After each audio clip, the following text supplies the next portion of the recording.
keep it on the level. Keep it on the level. Keep it on the level. The last part of this we need to do is the main function, and the main function is where you're going to call all the different functions to really see our system in action.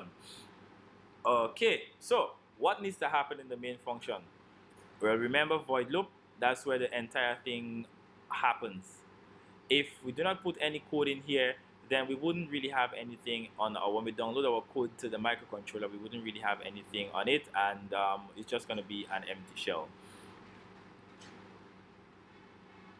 Okay, so in void loop, well, the first thing obviously the first thing we need to do is to have a function called to remote, because only when we press remote our system is going to turn on, and then we're going to see our system in operation.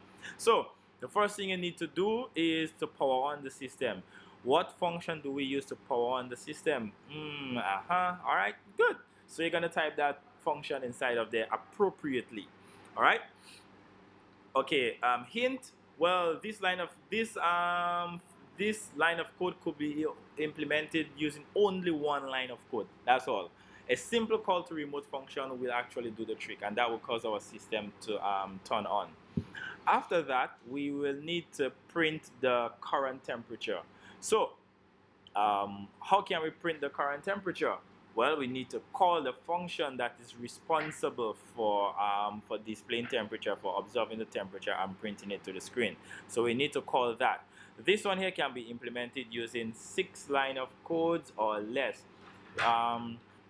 A simple call to the temperature function, and we'll be able to do the different things that we need to do. Remember to include other print to LED functions in your code. For example, to LCD print. For example, LCD.print, LCD.setCursor, and so forth. You need to make sure that they are done properly. So cursor alignment and so forth, you need to make sure that all of these are done properly. Once you have done that, you also need to lastly call the comparator function.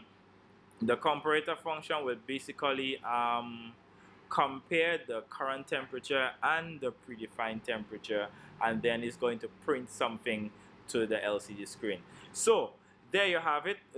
That's your tutorial for the different functions that you need to write to implement your code. I hope that everything here is clear and you wouldn't have to come by me for any more instructions.